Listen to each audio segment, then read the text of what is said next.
Hello, welcome back to another edition of the I'm Always Right Sports Podcast. I'm your host, as always, the Mouth of Michigan, Rob Mendenka. With me, as always, my co-host, the Merc-Zone, Mike Merkel. I'm here. He's here, and we are ready to go. Mike, lots of stuff to cover today. We're going to start off today's show talking some New Japan Pro Wrestling. Lots of big news over the last, 48 hours in Japanese time, I guess, is what's happened. A lot of big stuff happened there. In the second half of the show, we're going to be talking some NBA basketball again. We're going to be talking about some of these star players, how they seemingly just don't really give a damn, apparently. We're also going to be talking some college football. And, of course, we have to talk about that Mahomes massive-ass contract. He's a $500 million at this point. I'm on paper. It's close. As long as he stays healthy and all that good stuff. So lots of stuff to talk about today.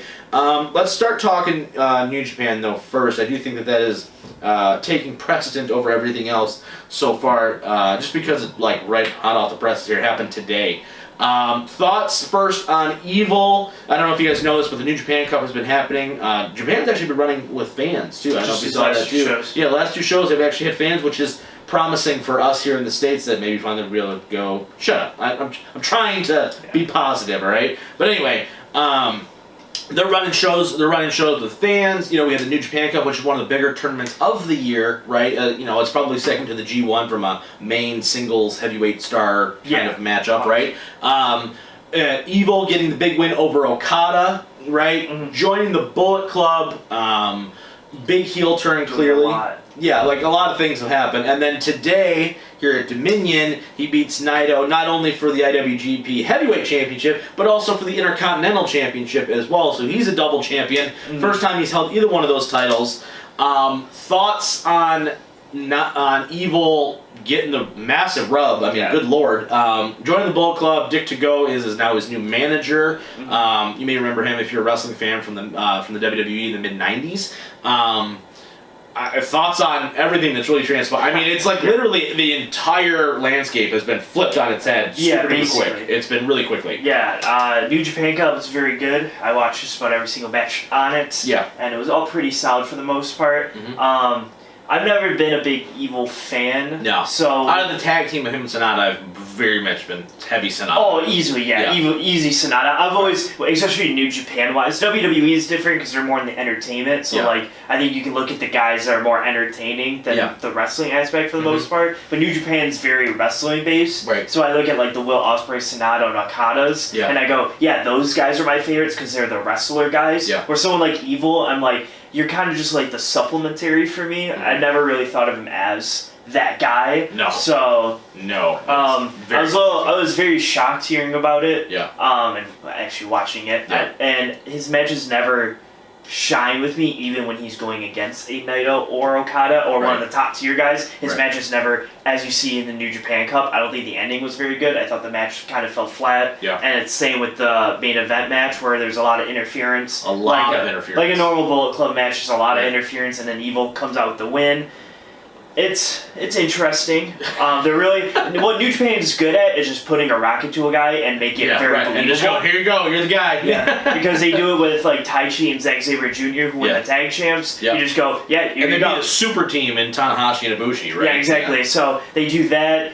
You built up Taichi because he beat Tanahashi and Ibushi one-on-one. Right. So now it makes sense that they win it because he won those one-on-one matches. Right. And now with Evil, he wins the tournament. He's now, I guess, the co-leader of Bullet Club since Jay White's not available for a while because he's in New Zealand. Yeah. So he's the co-lead, and now he's the world champ in a new faction. So now you can have all these rematch with Naito. You can have Sonata come in and fight him. You have all these different matchups there. So let's talk about Sonata real quick. I feel like with this move now, that I feel like Sonata is the guy to be watching for 2020 as far as the next breakout star. I anticipate him to have a phenomenal G1 tournament this year. Especially if they're really willing to go with. I don't know. I have a feeling that Evil is going to get the Okada treatment on his first reign, where he wins it kind of in a shocker, but he doesn't hold it for very long. It's kind of what their formula is for guys. Jay White, same way, right? He beats Tanahashi at New Year's Dash, and then all of a sudden, or wherever he won it, and then he dropped it pretty much immediately to Okada, right? So thought being here, your first run's really not a, like, you're going to hold it for a year, 2 years, or whatever. Yeah. It's more of like, let's test the waters, let's see how people react to this, and then, all right, let's get it back on a more established guy for a while, and then let's build. I feel like Sonata, Evil now, obviously, because he's the champion, but I think Sonata's really going to benefit a lot from this being the babyface antithesis to Evil now, because, you know, the former tag champs, they were in the faction. I feel like Sonata's going to get a massive push as well. Yeah. At least I would hope, based off of this decision. I kind of wish this was almost because I don't see Sonata winning the G1. I don't see him winning the G1. No. But I would have wished that Evil would have won this a little earlier, and then Sonata would have won like the New Japan Cup to challenge him for it. Because I do want to see the like eventual Sonata Evil world title match. That they're probably going to be setting up. Hopefully, it's not the main event of Wrestle Kingdom. No, but I think that was going to be pissed. I think that fall a little flat. But I think if, or maybe he beats him in the G1 or something, so you set up a match right after the G1 or something. I don't even know if he's going to hold it to the G1 either. I mean, there's... G1's in September. I think, so there's some time. So there's some time, but yeah, I do think Sonata's going to get that push into that spot. Yes. And I hope Sonata wins, because I love Sonata. No, right, and I think too. What I think it needs to happen. They need to disjoin the two titles desperately. You know what I mean? ASAP. Like Hiromu Takashi is challenging for one of them. He basically said, "I don't care which one," which is weird, but okay. But regardless of that, right? I almost feel like that Sonata Evil match would be better with the Intercontinental title on the line, because I think it's more believable, right? Especially if Evil goes on a run, he drops the world title to Okada, right, in a month or two, right, in August, right before the G1 or something, right, and then we're going into but he's still the Intercontinental champion. I feel like Sonata with a good showing in the G1 then can go, all right, that's a rivalry type of match, you know, and I think that it still keeps those guys in a sub-main event scene where maybe they're not ready for the world title just yet, but the Intercontinental is a title where it has enough oomph behind it now where it's going to make either guy, no matter who holds it. I've always said that I think Okada's going to be the one to eventually take it, to separate them, because I always look at Okada and be like, I just want to be world title champ. I don't want there's no interest in I don't care about the IC title, so I do agree with that. I wouldn't mind if they somehow kept it long enough for a Wrestle Kingdom for the Intercontinental title between Evil and Sonata. Yeah, so that was my pitch. He somehow drops the world title, still the IC champ. He runs through, they have a clash, and then that's the sub main event. Big rivalry. That would be phenomenal. And then you have Okada versus whoever. I would love that. I just don't want to see that as like the main event, because I think when you have the main event, I need like the Okadas or the whoever, the big Ibushis in there. Yeah, what are your thoughts on, where does Naito go from here now? I mean, he's the first, obviously he got the coronation as, we're going to be behind you in some aspects, right? He's the first ever double champion. He beats Okada in the main event of Wrestle Kingdom. Clearly the biggest babyface they have right now. Where do you see his trajectory now going, now that he's dropped both championships in a controversial fashion, right? They tried to do what they could to keep him strong, obviously. But at the same time, where do you go from here? You know what I mean? It's kind of like you're going to kind of be floating for a while, I feel like. I agree. I think he has a few avenues. I think that he could go into a tag thing with Shingo. I wouldn't be shocked to see something like that, because Shingo's never open weight right now, but I could see him dropping that relatively soon, and then them doing a team up instead of Evil and Sonata. You have them two now, or what I would really like to see is him be the US champ. Yes, and really try to elevate that. Because do what Shinsuke did with the IC title, and take it and just have like a great run. Right? Because I think Moxley's over in the U.S. and I don't think they're going to be going to Japan anytime soon. They should just strip him of the title. I think they're going to eventually just strip him of it. Especially in the summer struggle thing where they have like 10 shows. I feel like it'd be a perfect time to have like a mini tournament, 4-8-man tournament. Naito wins it and then kind of gets his stuff back because he just lost the world and IC title. And now he has it. He can have great matches with name a guy. Maybe even like a Will Ospreay beats him for it at like a Wrestle Kingdom. And that puts Will Ospreay now on the map too. I think you can have a good thing with a guy who's been world champ this year and IC champ now holding the US title makes that more important, and then whoever beats him for it, it's like, now you're the guy. Right, and I think that they need to, I think they've really tried hard to keep the US title around guys that are from America or from, overseas or anywhere else out there. But I think it's time to kind of abandon that a little bit. I understood the purpose was this title is going to be the title that's going to be a major force on the US shows, but right now there ain't no US shows happening, so they need to get that title back into circulation quickly, and they just need to roll with it. Like, I was cool with Moxley winning. I'm like, all right, that's cool. He's the biggest star they possibly could get, but now it's to the point where he's AEW champion. AEW's just going to let him go over there and just get beat. It's not going to be a thing. You can't. It's regardless of what people say, there is some still sort of like, that's our world champion. We're not going to have your guy beat our world champion. No, and also like in the time that we're in, you're not going to know how much freedom the U.S. is going to have. Just like, for travel purposes. Like send Cody over for a match or like whatever. Like, it's going to be hard to know that you're going to easily get these people for like Wrestle Kingdom for these specific days. So just give it to a guy like Naito who can run the table until you know for sure, okay, we can bring in Cody or we can bring in just guys from the U.S. or whatever. Right, and then once you know that for sure, then Naito can drop it to one of those guys and you can keep that U.S. thing going. But until then, I think they don't have a strong enough excursion group of guys right now to make it exclusively like just people from outside. Agree. That's right. So it's hard. The thoughts on because we talked about this off air, but I kind of feel like Evil's win to me. It's almost like it wasn't necessarily meant to be him. It almost feels like they're really hurting for depth right now, especially at the top of the card. And while I'm all for making new guys and trying some stuff out, right? New sometimes just for the sake of new is sometimes interesting, right? Obviously we're talking about it, but I it's hard for me not to feel a little bit like, man, it almost feels like this should be a Jay White or somebody else of that who's already been to this level to beat Naito for it. I almost feel like that's where they were going to go before this hit, rather than having the big turn. I wouldn't be shocked to have like a because Bullet Club does this like pretty annually when they switch leaders, air quotes, where like you look at like AJ and Finn, or you look at. Well, then it went to Kenny Omega and Kenny over AJ. But usually what happens is, I wouldn't be shocked to see Evil when Jay White does come back, and Evil's probably going to be champ if it's within the next 2 months or something, and Jay White's like a battle for the lead or Bullet Club match, and then maybe Jay White wins. Like, maybe Jay White's the guy to take the title off of him. I think Jay White would stay heel, if nothing else. They have way too much invested in that whole group. Like, but, I would be shocked to see him going, because Evil's now a heel, too, with Bullet Club. For sure. But it's like, I'm the leader of Bullet Club. Evil's like, I'm holding both titles. I am the leader of Bullet Club. And then they have that one match that decide who's the real leader, like Bullet Club always does. For some reason, they're like the one faction that always has to fight over the leader. I know. Everyone else is like, no, we're cool. Everyone else is like, I know I'm not the leader, but like, there's always 2 or 3 people that are like, no, I'm the leader. For sure. Yeah, it's going to be interesting for sure. I think that it puts Bullet Club, I think this gives Bullet Club, the faction, a little bit of shot in the arm, right? They haven't had, they're not the super over, like, oh my gosh, anybody would be willing to join the Bullet Club at this point. They don't have that anymore. There's been too much change with it at this point. But I will give New Japan credit for giving them a little bit like, all right, here we go. You know what I mean? Like, new guy, new champ. What they're trying to do really is they're trying to build heels, because right now you got Okada, major babyface.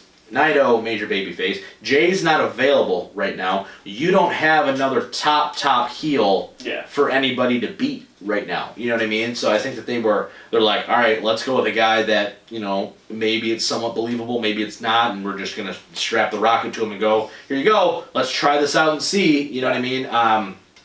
It's gonna be super interesting for sure. I'm very intrigued to see what they do over the next couple months now because of this. Like, how long does he hold it? What's the plan? I also noticed too. Let's talk about this real fast. We just saw Shingo defending the Never Openweight title against Sho from Roppongi 3K. We're starting to, and now Hiromu's challenging for one of the major 2 singles championships. We're starting to see them try and start to elevate some of these junior guys and get them into these middle card singles titles outside of the junior division.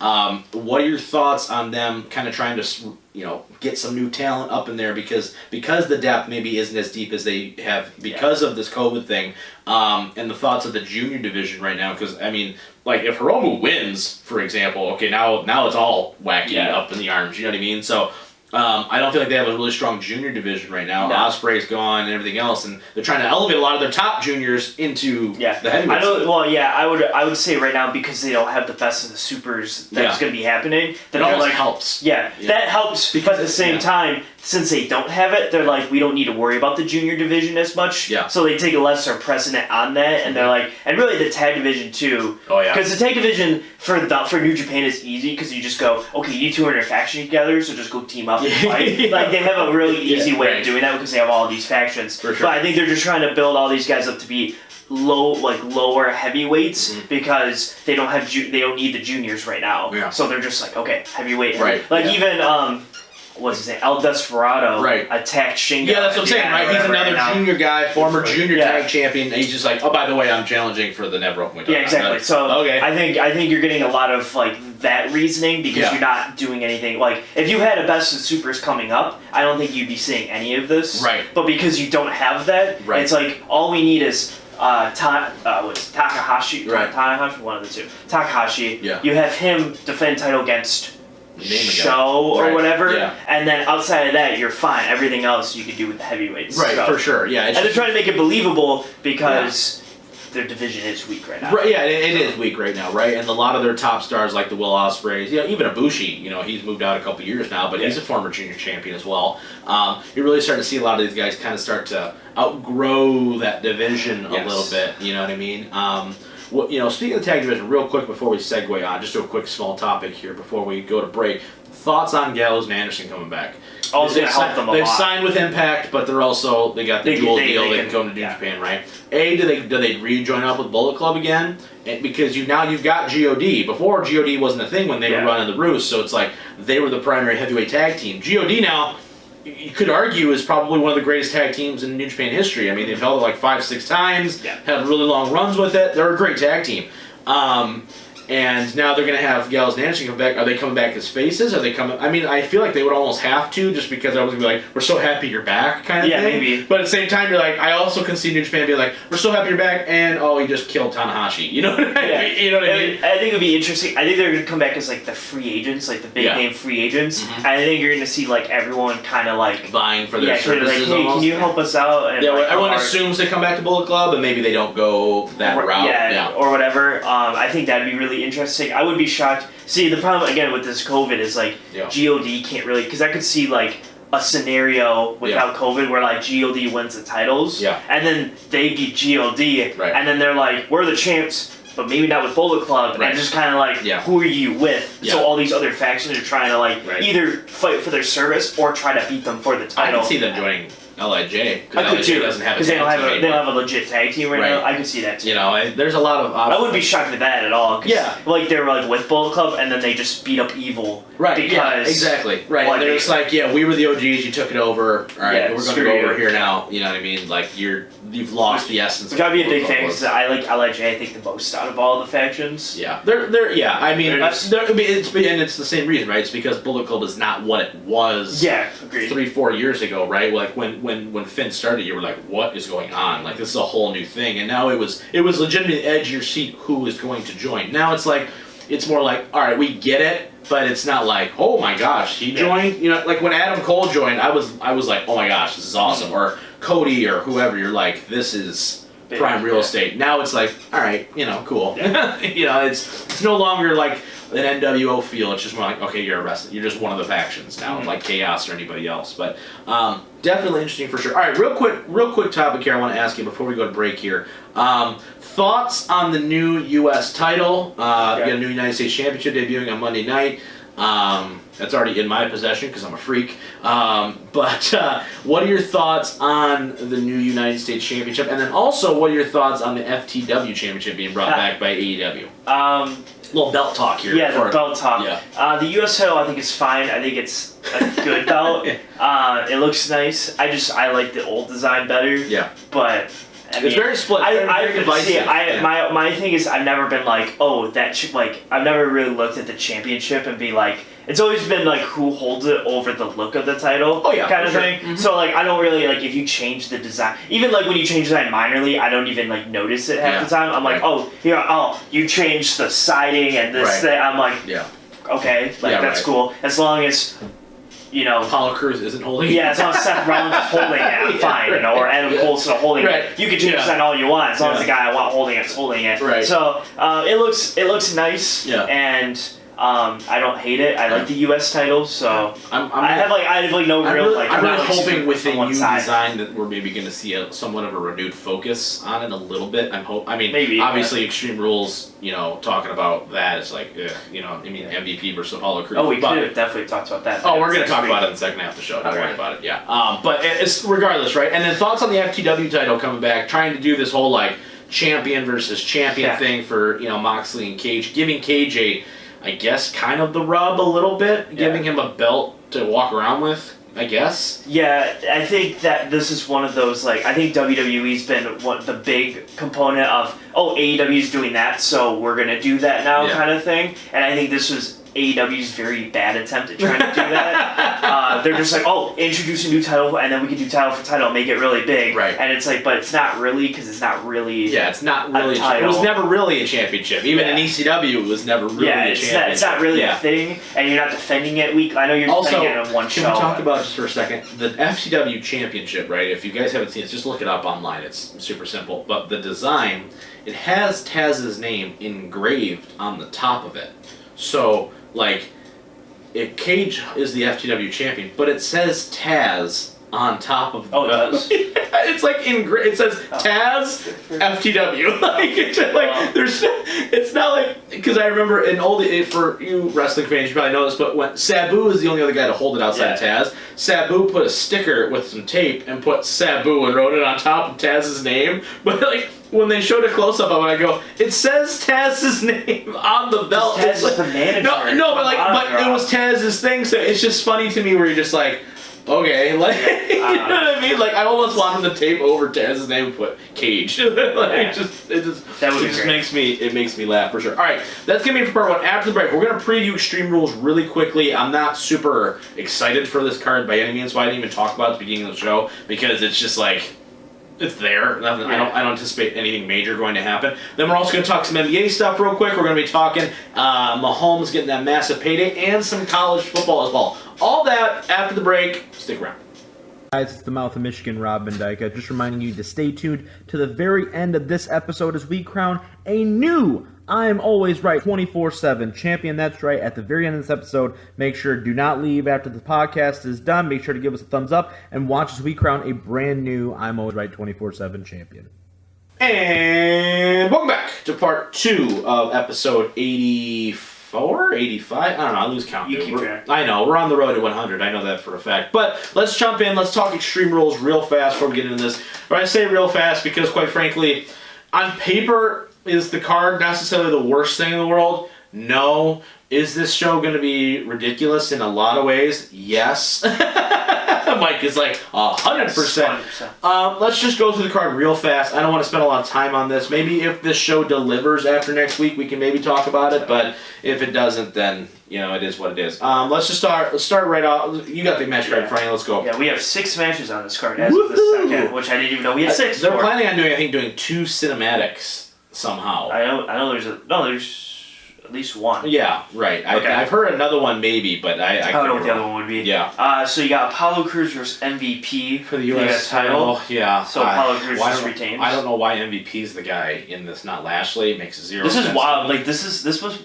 be what it feels like when you don't watch WWE for 3 months. Yeah. And then or for a year and you just watch WrestleMania every year. You're like, how did that happen? Yeah. I'm like, how did this happen?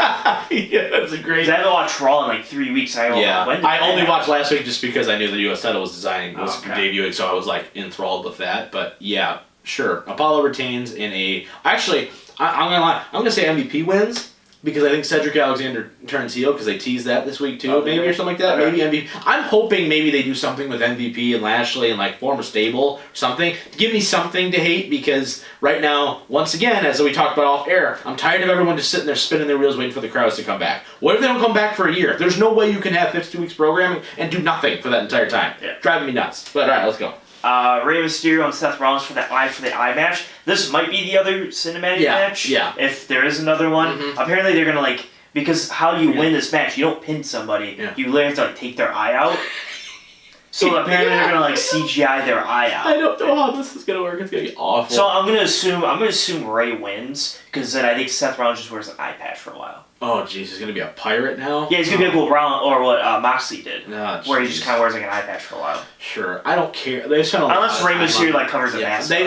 They've done so much with this storyline, and I've never been a big Ray guy in the main event scene. I never have been for whatever. I think Ray's a talented guy, but I'm always gonna point to him being like, "You're the greatest cruiserweight of all time." Mm-hmm. You're not, and I just, for me, every time Ray's in a story, I just go, "We really couldn't do this with somebody else." Like in all honesty, so I'm like, "Okay, great, whatever." Mm-hmm.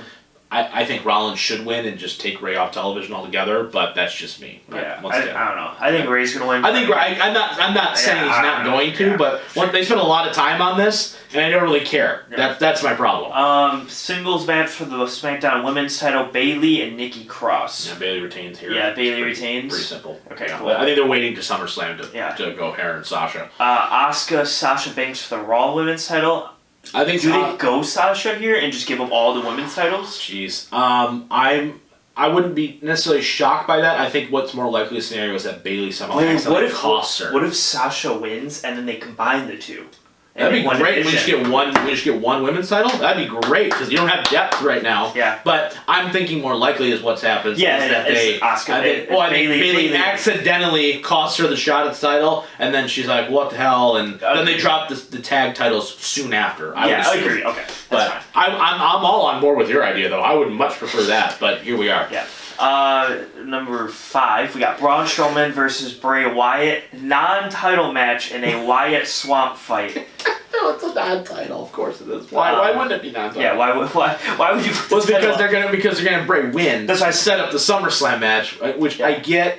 So Bray's like Sure. 100% way. Yeah. Literally, like I don't think there's like this cinematic match. I just go, okay, great. They're gonna fight in the back behind the. Yeah, it's basically what I heard is like So the boneyard match, but it's like in a swamp area Great. thing. Sure. Cool. The Universal title, I can't believe I'm saying this, has never meant less than right now. Has never meant less. And then I'm thrilled. And then Drew McIntyre versus Dolph Ziggler for the WWE title in a whatever match. Yeah, we haven't decided. We have no idea yet, which is going to be decided tomorrow. Well, when you're hearing, it's probably today. Yeah, tonight. Because it'll be Monday. Yeah. So I guess what match do you think it's going to be, and who? I'm assuming McIntyre wins. Yeah. But Ziggler can't beat Otis, but he's going to be able to somehow beat McIntyre. Yeah. That makes total sense. But he's on a different show now, so he's a different guy. I don't know if you know this or not, but. It's hard because Ziggler getting such a bad rap, dude, because he's so talented. He should have had a long run at the world title at this point already. McIntyre wins. I'm guessing it's gonna be something stupid where it's like it's I don't know. I feel like there's gonna be like a lot of finishes in this match for some reason. Like McIntyre's gonna pin him with a claymore like super early. He goes, "No, that's not my stipulation. You gotta beat me by submission." Then he beats me by submission. "No, that's not what I meant. You gotta beat me by I agree. something stupid to prolong it. Where you go, he got beat 12 times. I think it's going to be like a no Claymore match. Yeah, right. But then I think he's going to beat him with the headbutt. Yeah, right. Just knocks the headbutt. Right. Honestly, if this wasn't so close to SummerSlam, I'd almost have a little bit of hope that maybe that Dolph would maybe pick up a surprise win here, and then build to something. But because SummerSlam is like now, basically, we're ready. We're right on the heels of this. I think it's like August 23rd. So right. It's like 5 weeks away. Yeah. So I think that with that being said, I think that McIntyre retains. Is Big Show and Orton on this card too? It doesn't say as of right now. Also, I think the SmackDown tag match is like a tables match. Yeah, they just set that up this past. So it's Friday. not updated yet, but I think that's Cesaro and Shinsuke get the win there for sure, and I think also Orton gets the win. I'm hoping that they don't. Orton's in that new. Did they make a new faction of the? I don't know if it's an official thing yet or with not. With like Angel Garza and Andrade. I don't know if it's a thing officially yet, but I'm hoping that if Orton and Big Show is on the show, if it is on the show, first off, kill me. But Orton wins, obviously, very clean. But then after that, I'm just hoping that if they're going to do something with McIntyre, I hope it's rather with Orton than with Brock.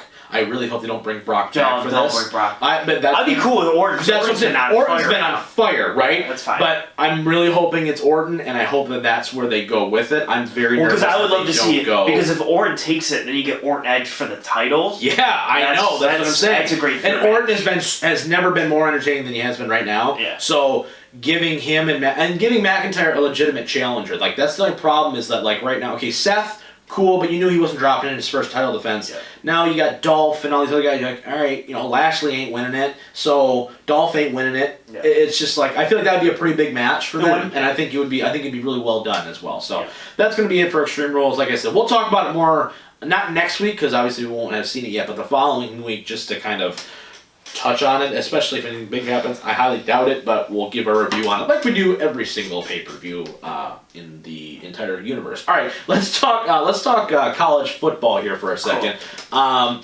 They announced, first off, Ivy League's just not having games at all. They're just like, no, we need to focus on our studies. We have doctors here. I can't even. Everybody else, right? They're going to just conference schedule now. No, for the most part. Yeah, no pancake games. No, playing against Army or any of this other stuff. Just conference. So from a Michigan standpoint, what does this do for you? Is this a good thing? Is this a bad thing? Because you know who your quarterback is going to be right now. So I think it's interesting. No warm-up games at all. Yeah, I think it's very interesting because I'm like.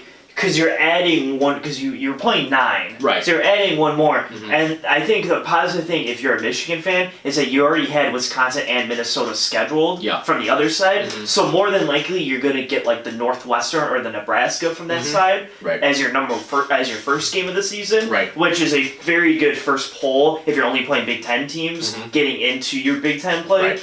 Right. So I think you can have a little bit of optimism at that point. Right. But the games will be substantially harder because you're not going to have that easy. Well, they're going to play Washington week 1 anyway. Yeah, so you're not like. Yeah, I'd rather play Northwestern week 1 than I would, or Nebraska week 1 than I would Washington week 1. Yeah. So I think optimistically, I would say that it kind of helps because you play a good team, but a team that you're very capable of beating. Mm-hmm. So you get 1 or 2 games in. Right. And then you're like, maybe now you get Wisconsin maybe whatever. For whatever reason, right? You just kind of get on a roll, and that's what I mean. For I'm the Spartans. I think there's so much rebuilding to do on Michigan State side that I don't think it's going to necessarily matter a ton how this goes out. I think they're going to be a sub 500 team regardless. Yeah. Does this change at all for you how the Big Ten and how conferences play out at all, or are you still pretty confident in your Final Four?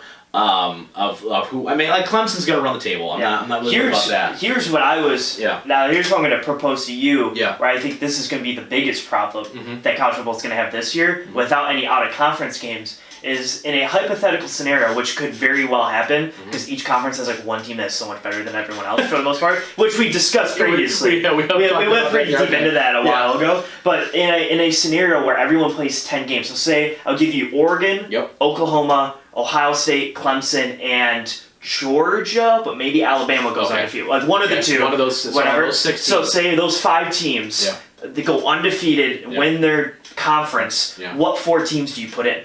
Right. Yeah. I think that's the scenario you get. Because I would because I'd probably put Clemson because they're Clemson, Ohio State. But it's like, so you're gonna leave out like the Pac-12. Right. They go undefeated. Like Oregon goes 11-0. Right. You're just gonna leave them out. Right. Because I think the like Ohio State was gonna play Oregon. Right. So and then if Oregon wins theirs, but Ohio State wins theirs, but Ohio State's got the win. So we're gonna put them. But now with no inner fighting with anybody, now it's like, well. Now you're going by strength of conference, which I don't think is really fair. Strength of schedule, you go. Because then maybe Clemson doesn't get in because the ACC is so weak. Right. But then you're just like, how you don't put Clemson in? Right. So I think that's a big hurdle. They're going to have to be like, I pray to God that Oregon doesn't go undefeated this somebody's year. going to have to lose. Yeah. Because the SEC, you get the escape with that because Georgia and Bama play each other or something like that, or whatever. Exactly. Like then you get that loss somewhere. Yeah, they're hoping that they get that loss. But then if Georgia runs the table, goes 11-0, you go, who do we leave out? Right, but as I'm saying though, like in that case, like some of these schools, you're just like, okay, that's gonna be tough. You better hope that like somebody. Can you imagine like if Ohio State loses like a fluky game again, like they did? That's what I mean. Like they lose to Purdue, and now you get out because you have no other like. Because Oregon was going to be that game where if you lose to like a Purdue by like 10 or something or whatever, okay, but you beat Oregon. Right. Yeah. So like I still give you that chance. Now it's like if you lose to Purdue but you're beating This Michigan, also means teams like Notre Dame and stuff like that have no chance. Like if they were to run the table, there's no way they get in because they don't have the conference championship. Because they don't have the conference championship. Yeah, there's no chance. And where do they play? Because they're not in a conference. Right. Yeah. Are they playing the ACC? Because that means Clemson and Notre Dame would play. Like I don't know. You got. I think college football has a lot of question marks. With their new. I'm excited to see the new release of the schedules. Just to see how they're going to. Which is also why I think they should expand to like 6 teams. Yeah. If at worst, but. Or something better than that. Something better than 4. Yeah. Yeah, just have the top 2 teams get a bye or something to where you agree. Yeah. Like you go Clemson, Alabama, really ran and say, okay, you get a bye, everyone else plays. Absolutely, for sure. It's gonna be very interesting though. But we had to touch on it just a little bit, just because it's the first time this is happening like this, right? So. Yeah, who knows, right? Maybe Michigan wins the Big Ten. Yeah. Well, no. Here's the thing: is Michigan wins the Big Ten, they're the team left out. Yeah, no kidding, right? Yeah, because they lose a stupid game early. Well, not even that. They just all go undefeated. They go, okay, we like Oregon, we like Oklahoma, we like Alabama. That's the team. Honestly, that's the team that should be left out is Oklahoma because they've been there a gazillion times. That defense is still going to be awful until I see otherwise. Just like I'm with Michigan, until I see it, I'm not buying it. Oklahoma, same way. Okay, great. You win the Big 12. There's nobody in the Big 12, so calm down. Yeah, that's the team where you go. We're tired of seeing a blowout 1 out of every 2 games that you guys play against a good team. Yeah, kind of over it. Yeah, stupid. Plus, they don't have like that Heisman guy anymore, so maybe that'll help too. Like, you don't have a Jalen Hurts or a Baker or somebody like that to like. Well, we got to get the big star thing. So maybe that'll help. I don't know. All right, let's talk. Let's talk Mahomes' contract. I want to talk NBA last year. Let's talk Mahomes' big old contract here. $500 million, 10-year, really it's a 12-year extension. He's going to be a Chief till he's like 34, 36, something. Is he 34? 33. So he's got a massive deal. First of its kind, really. You know, it's got, some escalators and all that kind of good stuff in there as far as like he's going to take up a certain percentage of the cap and everything. It's really redoing the way a lot of teams would have ever thought about doing this. A lot of people were shocked that he would take a deal like this, just based off the fact that, man, you double dip, triple dip even, on some of these deals. Thoughts on Mahomes' massive contract and staying in Chief? Basically, we would assume probably for the good chunk of his career. Yeah, basically most of his career, unless the last couple of years kind of falls off. Right. But I don't like it. Well, if I was Mahomes, I'd go, man, for the next 5 years, you're not even going to be the highest paid quarterback. Right. You're going to have guys who are franchise tagged that are getting more money than you. And because next year you're getting 5, the year after that you're getting 20. Yeah. But your guys are still Stafford is still getting more than you still at this point. And you're leaps and bounds the best quarterback in the league. Yeah. So I feel like if I was Mahomes, I think I would have maybe taken the 5 year, just take the $40 million a year and be done with it. Yeah. But I think that he really likes being there was something that said that he likes being a Chief, and they're winning right now, and just let's keep it rolling. I think that's the key is when you're winning, you're willing to take those cuts and be like, you know what, we're winning, I want to keep winning. But when you're not winning, and that's now what, right? I think this Chiefs team is going to be a very good football team this year. But do I think that they've made 0 additions on defense? Correct. And do I think that is that going to at some point maybe hinder them? Possibly. There's things that it was a magical run that they went on, right? Can the defense withstand enough to be able to play? If they meet Baltimore in the Super Bowl, right?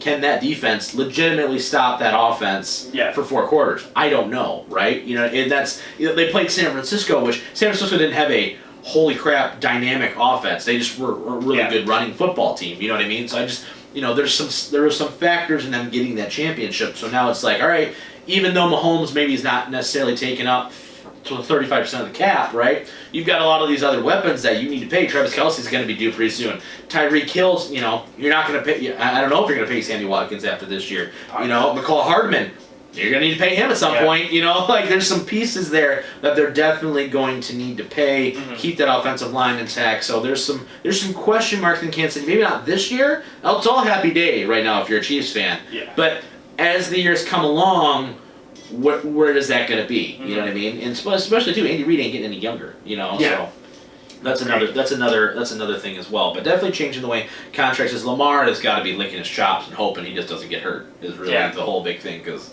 that's probably going to be the next one to sign about. Dak, I'm sure, is also probably licking his chops, but no one's going to give Dak that kind of money. At least I hope. I mean, sure, go ahead, I guess, but wow. Actually, I want you to. Yeah, exactly. Yeah, actually, let's have Jacksonville.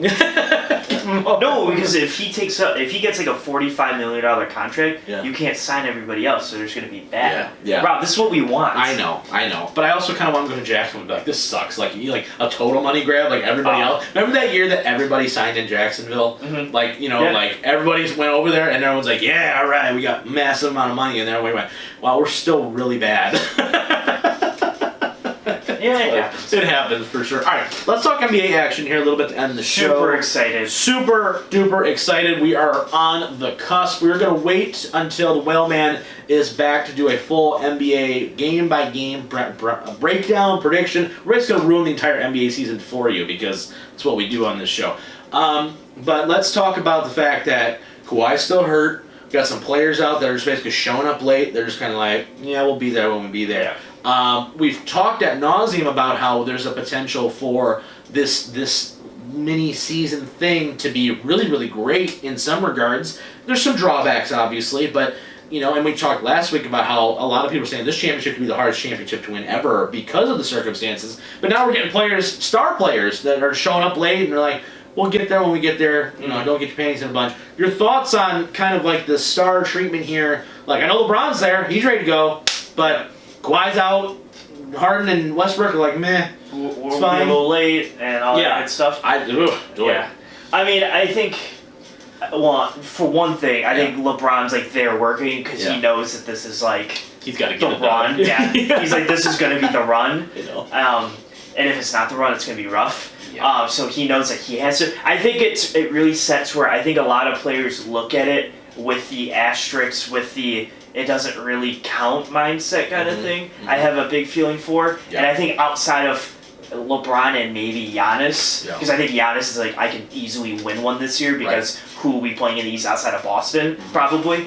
I think that them two are like, okay, we can lead our team there. Everyone else is like, I don't know if we'll get through the Lakers, or Boston's like, I don't know if we'll get through, and this title won't mean as much because everyone's just going to go, if Houston wins, everyone's going to go, yeah, but that doesn't really So like everyone's kind of thinking of that way. One of like the three teams that is expected to win wins. Everyone goes, yeah, but it was kind of a fluky. Yeah, it was like a fluky circumstance, and so I think it's gonna be. I think everyone's just having a rough time, like getting restarted and getting into the mode. Especially because when you really think about it, if you're gonna make the finals, the next season is predicted to be like December 1st, so you're going to be playing all these games up to about October if you make the finals, and then like take a nice little month off, and then you're going to start a whole new training camp, 80-game season in November to get ready for December 1st or whatever they're going to start. So I don't think a lot of people are like, I don't know if I even want to. I really hope that mindset changes because, when you look at these teams on paper, you go, there's some really great matchups here to be had in this playoff series. So I'm legitimately looking forward to basketball coming back. But at the same time, I'm like, man,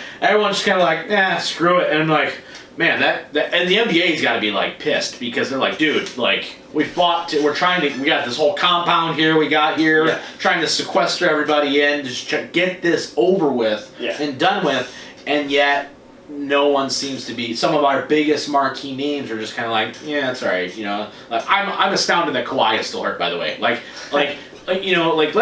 talk about that real quick here to end the show. We got a couple minutes here. The fact that a guy like that, who is supposed to be the best player in the league, I don't care about your opinion whether you think he is or not. That's not my point in this conversation. The point is that he's out. You told me they got one back-to-back this entire time until the playoffs start. He's not going to play that, right? You haven't been healthy all year somehow, okay?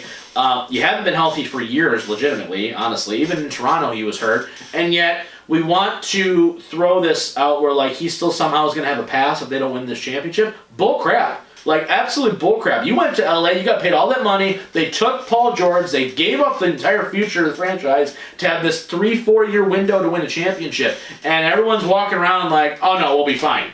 I don't understand how that is a possible thing, because I know that this is coming from a guy who's not a LeBron fan. If LeBron doesn't win a championship this year, he's going to get massacred. This guy is going to get absolutely shredded from Skip Bayless to Shannon Sharp to Chris Broussard, everybody besides Pinocchio over there, whatever his name is. Nick Wright? Yeah, he annoys the piss out of me too. But point being, he's the only guy that's like legitimately taking this seriously, and they're probably going to run the table if this trend continues, and they're just going to be a buzzsaw all the way through. But at the same time, if you're a Kawhi fan, or if you're a Paul George, or say the Warriors were doing the same thing, and you're a Steph fan, and you're not taking this seriously, same thing with Giannis, quite frankly. You're an MVP. You're supposed to be the big man on campus. And you don't get this done, there needs to be some ample pressure put on some of these other stars outside of 23. Because it's getting to the point now where it's like, this is just clearly a media bias at this point, and it's getting stupid. We need to start holding people across the board. You want to put an X guy in that same stratosphere as him, then you need to hold him to the same level that we're holding 23. You know what I mean? I've never agreed more. My gosh. That's my argument to Holy anybody Lord. who says... It's the same thing like with Durant or any of these guys. Like I've never agreed with you more. I always look at it and I go, because the argument has always been like when LeBron, well, he's the best player, so he should win. Right. So now, if you're going to say Kawhi's a better player, or you're going to say Giannis, then he should be there and win. Right. Exactly. That's what it is. Right. If you don't think, then like you can't. Here's the thing: is if you think LeBron is the 5th best player in the league right now, for whatever reason you just don't think he's there anymore, then if he loses his finals, it can't mean that much because he's the 5th best player. Right. He lost to Giannis, who is the 2nd best player. Right. He wasn't even the best player on the court. Or even if you want to say you got 1A, 1B, 1C, 1D. Or whatever. They're all dominant in their respective positions, what have you. Fine. But at the end of the day, you cannot say that X player is the best player in the world today, and then if they lose in the Western Conference Finals and go, well, I mean, yeah, but they lost to LeBron and Lakers, I go, that's the point. That's the problem. That's why I'm putting just as much pressure on a Clippers team. I don't care they haven't played together. I don't care that this is newly assembled. I don't care. The Lakers haven't played together for that long either, if we're being honest about it. LeBron got hurt for half the year last year. They traded away half the team to get Anthony Davis anyway. So this ain't new. I mean, this ain't old. This is a brand new team as well. And now you're going and saying, okay, yeah, if LeBron doesn't win, should he be dinged for it? Probably, yes. You got Anthony Davis. That's a good Lakers basketball team. But it should be exactly the same amount of being dinged if you're Kawhi or if you're Giannis to say, you didn't get there either, especially if the Bucks or Clippers don't even get to the finals, then that's like a massive, big X on you because I'm going, you didn't even get there. Not only did you not win it, you didn't even have a chance to win it. And that, for me, is just like a cardinal sin at this point. Like, don't mark down a guy for making it and losing if you didn't even get there. So I'm saying this now for everybody who's already got the excuses loaded up and ready to go, no matter what team you're a fan of, save it. Because I'm going to go on this show and 3 weeks, 4 weeks from now, a month now, if the Lakers or the Clippers lose in the second round playoffs of the Mavs or something crazy, I'm going to come out here and I'm going to skewer this entire franchise because you're supposed to win. You were the number one team. Everybody thought, oh man, it's you guys and the Lakers. And if you don't even get to the finals, I'm gonna run you through the mud so hardcore. So be ready for it. I'm going to do the same thing to the Lakers if they don't do it. I'm going to do the same thing to the Bucks if they don't do it. The only team that gets a pass me is Boston because I don't think Boston has a shot. But if they make it to the finals, I go, all right, respect. That's the only team, and I even hate Celtics. It's the only team. All of the top 3 teams in this league right now, the Lakers, Clippers, and Bucks, if they don't win a championship, I'm going to go, you drop the ball. I don't care who they lose to. I'm going to go nuts. Yeah. I'm going to go bananas. Yeah, so just wait until about midway through September because Rob's going to go nuts on somebody. Yeah, exactly. Be ready for it because I'm tired of it. And the Lakers and Clippers both can't be in the finals. Exactly. So I'm going to see who sucks more. So at least one of them is going to get. I'm just saying. I'm just so tired of it. Once again, from a guy who's not a LeBron fan, we need to start holding these players. If we're going to say when they win that they're the best player in the world, we can't then say, well, they're not the best player in the world because LeBron's the best player in the world because they lost to LeBron. You can't do that. It's got to be an equal playing ground all the way across the board. I'm not talking Jordan. I'm talking right now in the NBA today. You can't just let one guy go just because, well, he's not LeBron James, he's not compared to Michael Jordan. That's the dumbest thing ever. So irritating to me. Ugh. Sorry, I had to get that off my chest because I know you know it's coming. Immediately. Oh, I know. If the Clippers somehow don't make it, everyone's be like, well, they didn't get a full year to play together. Maybe next year when they have a full chance and everyone's healthy. everyone's always healthy at the beginning of the season. And then he gets hurt 6 games in. Yeah. It's just stupid. Or he takes voluntary breaks every 4 games. So. Exactly. And I'm a Kawhi guy. I like Kawhi Leonard as a player. Like, I mean, you know, yeah, his sense of humor is dry as hell. But, you know, but at the same time, don't do that. You can't skewer one guy for not winning when you've already anointed somebody else as the chosen one. Like, I'm going to say that next year about the Nets. The Nets better make a freaking final next year. You got Kyrie and Kevin Durant, best scorer in the league, supposedly, with Kevin Durant there, gigantor feet over there, and yet they ain't gonna do nothing, I guarantee it. But that's gonna be my end of the rant. But yeah, be prepared in September. Mike's gonna go, so the Clippers lost. And he's just gonna hold a mic to my face. Listen, if the Lakers lose, I might not come ever again. The end of the show. I'll be depressed. Episode 100 at the end. Yeah. That's gonna be great. Alright, that's gonna be it for this week's show, though. For the Missing Whale Man, he's the Merc Zone. I'm the Mouth of Michigan. Be ready for September, because I'm gonna lose my mind. That's gonna be it for this week's show. We will see you guys, as always, next time.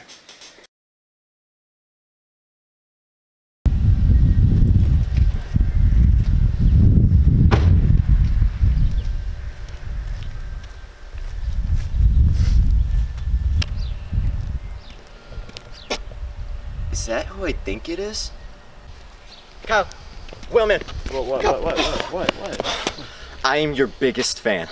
I have a fan? Yeah, dude, is your favorite player Jared Cook? Well, duh. Dude! Same! Really? Yo, listen, can you sign something for me real quick? Yeah, sure, man. Can you just hold this for me? Yeah, sure.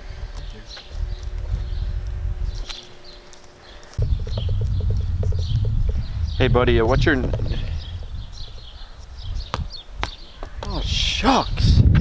Hey, guy, what's up? Dude, I texted you 15 minutes ago. Where have you been?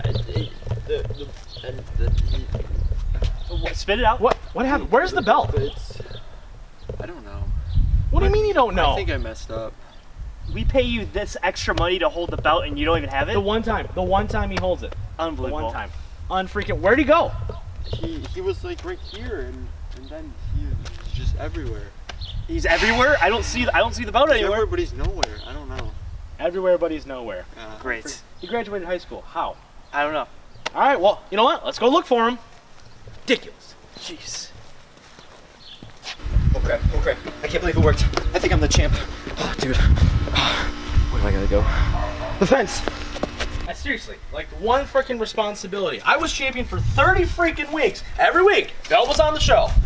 You have it for what, 2 weeks? 2 weeks! Ridiculous. You didn't look athletic, I thought. You didn't look at Yeah, clearly. And he outran you. Yeah, you know what it was? Yeah, he outwitted you. Yeah. Is that even a word? I don't even know. I'm so angry. I just spent all my money on a drone. Is that him? Yeah, that's him. That's him too? Yep. All right. Okay. Oh crap, it's them. Oh, it's right foot, left foot. Whoa.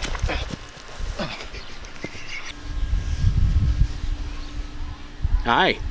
You have something that belongs to us. I thought you were my #1 fan. Guys, listen.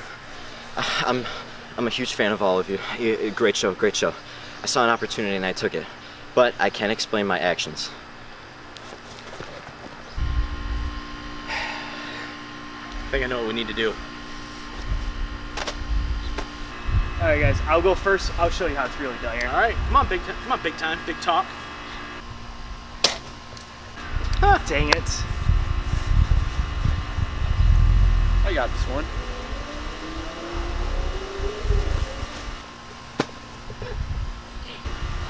Wow. All right, now it's time the old captain.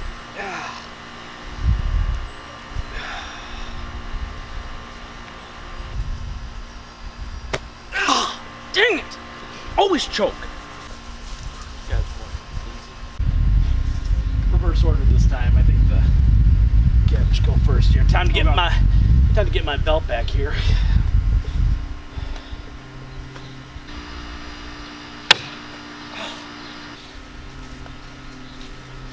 I think I got this one.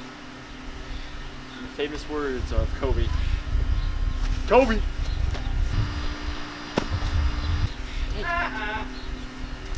Well, I'm gonna go from the left side because that's the lucky side.